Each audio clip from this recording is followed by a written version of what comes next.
Κύριε Κασπέρη, μπορείτε να μας περιγράψετε την μαθητική σύνθεση του σχολείου σας? Καταρχήν να σας ευχαριστήσω για την επίσκεψη στο σχολείο μας και εύχομαι να έχουμε μια καλή συνεργασία με εσάς προσωπικά και με το πρόγραμμα που εκπονείται και με το Μουσείο Φυσικής Ιστορίας για ένα πολύ σημαντικό θέμα. Την αντιμετώπιση της φυσικής καταστροφής και συγκεκριμένα του σεισμού. Στο σχολείο μας, στη φετινή σχολική χρονιά, φοιτούν 24 μαθητές. Οι δυσκολίες που αντιμετωπίζουν είναι πολλαπλές αναπηρίες, αισθητηριακές αδυναμίες, συγκεκριμένα κόφωση,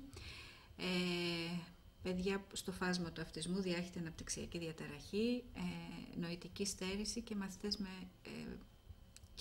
κοινωνικο-συναισθηματικά προβλήματα. Οι μαθητές μας είναι ηλικίας από 7 μέχρι 14 ετών. Είναι χωρισμένοι σε βαθμίδες, όπως λέμε εμείς εδώ, όπως είναι οι τάξεις, ανάλογα με την ηλικία τους και το είδος της δυσκολίας που αντιμετωπίζουν.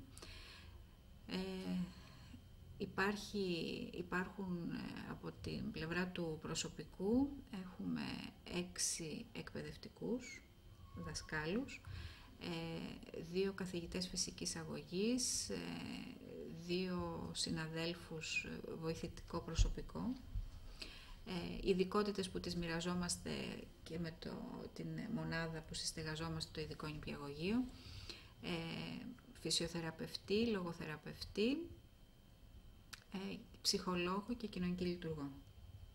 Τα παιδιά σας αντιλαμβάνονται αυτή την ιδιαιτερότητα ενός φυσικού φαινομένου και αν ναι, με ποιο τρόπο? Στο να αντιληφθούν την επικινδυνότητα ή το πόσο σημαντικό είναι αυτό το γεγονός ή οποιοδήποτε γεγονός, υπάρχουν αντικειμενικά δυσκολίες και ανάλογα με τη δυσκολία που αντιμετωπίζουν, τις αντιληπτικότητες και τις κατανόησεις, αντιμετωπίζουμε τις δυσκολίες. Γι' αυτό η μάθηση, αλλά αυτό εμπλέκεται με το πλάνο της μαθησιακής διδασκαλίας σε όλα τα πλαίσια, σε όλους τους τομείς. Χρησιμοποιούμε πολύ το βίωμα, την εικόνα και την διαθεματικότητα για να μπει αυτό που θέλουμε να διδάξουμε στη ρουτίνα τους, στην καθημερινότητά τους, να μπορέσει γιατί δύσκολα γενικεύουν, να μπορέσει να εμπεδοθεί και να γίνει εντός εισαγωγικών τρόπο ζωής αυτό που θέλουμε να διδάξουμε. Όσον αφορά τώρα το φαινόμενο του σεισμού, τι ακριβώς μεταφέρετε εσείς στα παιδιά? Μέτρα πρόληψης, μέτρα προφύλαξης? Τα πάντα, αλλά με το δικό μας τρόπο, τον τρόπο που θεωρούμε ότι κάθε μαθητής ανάλογα με τη δυσκολία που αντιμετωπίζει θα μπορέσει να το εισπράξει αυτό. Και τα μέτρα πρόληψης και τα μέτρα αντιμετώπισης, αλλά μέσα από διαδικασίες που να βοηθούν στην κατανόηση και στην εμπέδωσή τους. Παρουσιάζουμε στο παιδί το γεγονός που θέλουμε, βάζοντάς τον σε πρώτο πλάνο. Ο μαθητής μας είναι αυτός που θα είναι στην εικόνα, θα είναι στο παιχνίδι που θα κάνουμε παιχνίδι ρόλων για το γεγονός που θέλουμε στο γεγονός που θέλουμε να τον εκπαιδεύσουμε, με πολύ βιωματική δράση για να μπορέσει να γίνει όσο γίνεται καλύτερη η κατανόησή του. Έχετε υλοποιήσει ήδη κάποια τέτοια προγράμματα στο σχολείο? Φυσικά. Μπορείτε να τα μας περιγράψετε λίγο? Φυσικά. Συγκεκριμένα για το σεισμό. Όταν αποφασίσαμε, όπως κάνουμε κάθε χρόνο, έτσι στην έναρξη της σχολικής χρονιάς, γίνεται η καθιερωμένη άσκηση για το σεισμό. Σε εμάς δεν φτάνει παιδιά, αύριο θα κάνουμε την άσκηση, οπότε μόλις ακούσουμε 3 χτυπήματα, δηλαδή έτσι να πούμε κάτι λεκτικά και ακαδημαϊκά και θεωρητικά. Δεν μπορεί να γίνει έτσι. Προετοιμαζόμαστε τουλάχιστον 10 μέρες. Μέσα στο μάθημα μπαίνει σαν ενότητα ο σεισμός. Τι θα κάνουμε, πώς θα το κάνουμε, πώς θα αντιδράσουμε, και αυτό γίνεται διαθεματικά σε όλα τα μαθήματα. Δηλαδή ξεκινάμε από το μάθημα της γλώσσας, δίνεται η εικόνα της τάξης, όπως σας είπα μπαίνει στην εικόνα ο μαθητής, πώς είμαστε όταν είναι όλα καλά, έτσι. Πώς θα αντιδράσουμε όταν θα ακούσουμε αυτό ή θα αισθανθούμε το άλλο. Όλες οι προετοιμασίες που πρέπει να γίνουν, δηλαδή τα παιδιά συμμετέχουν στο να βγάλουμε φωτοτυπία, το σχέδιο του σχολείου, ανάλογα βέβαια με τις ικανότητες που έχει κάθε βαθμίδα και ο κάθε μαθητής, έτσι. Οι πιο λειτουργικοί μαθητές, γιατί όλα τα παιδιά έχουν ικανότητες, έτσι, και όλοι μπορούν να γίνουν λειτουργικοί ανάλογα με την δυνατότητα που έχουν. Άλλοι θα φτιάξουν μαζί μας, θα συμμετέχουν στο σχέδιο του σχολείου, το οποίο θα το κολλήσουμε, θα το φωτοτυπήσουμε, θα πούμε που βρισκόμαστε. Άλλη ομάδα θα φτιάξει τα βέλη, τα οποία θα τα πλαστικοποιήσουμε, που θα δείχνουν τις εξόδους διαφυγής. Άλλη ομάδα θα συμμετέχει στο να χαράξουμε κάτω με διαφορετικό χρώμα. Είναι και μια ευκαιρία, παραδείγματος χάρη, κάθε έξοδος διαφυγής με διαφορετικό χρώμα. Και όταν τις φτιάχναμε, παρένθεση εδώ συγκεκριμένα, βγήκαν τα παιδάκια του νηπιαγωγείου και οι νηπιαγωγοί μόλις είδαν, εδώ αυτή η έξοδος διαφυγής έχει κόκκινο χρώμα, η άλλη έχει πράσινο, δηλαδή μπορείς να εμπλέξεις πολλά μαθήματα και περισσότερες αισθήσεις για να κάνεις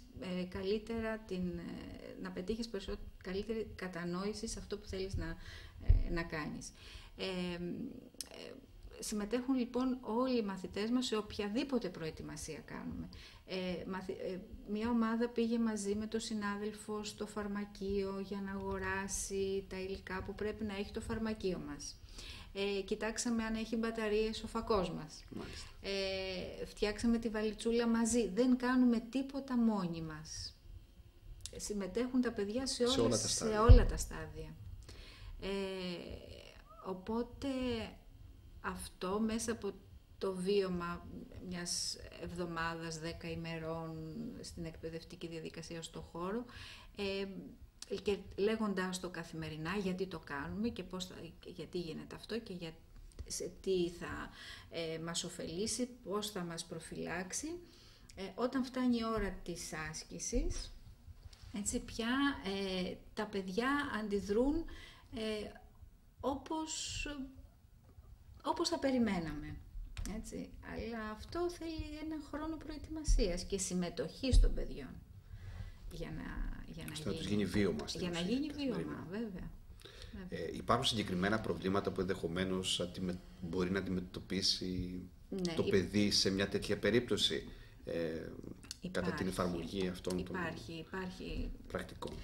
Υπάρχουν κάποιες πρακτικές δυσκολίες, ειδικά με τους μαθητές που αντιμετωπίζουν κινητικά προβλήματα, η μετακίνησή τους, που βρίσκονται εκείνη την ώρα, σε ποια κατάσταση θα βρίσκονται για να μπορέσουν εύκολα να μετακινηθούν, ποιος θα είναι κοντά τους. Πάντα υπάρχει μέριμνα είτε της δυσκολίας ή το τι θα παρουσιαστεί, γι' αυτό υπάρχουν οι βοηθοί, έτσι, στους μαθητές αυτούς, και αυτό που μας προβληματίζει είναι ιδιαίτερα με τους μαθητές που είναι στο φάσμα του αυτισμού, αν εκείνη τη στιγμή για κάποιο λόγο το παιδί είναι σε κάποια ένταση, κάτι τον έχει ενοχλήσει και βρίσκεται σε μια ένταση, πόσο θα μπορέσει να συνεργαστεί εκείνη τη στιγμή να προφυλαχθεί και να ακολουθήσει αυτό που ξέρει να το κάνει.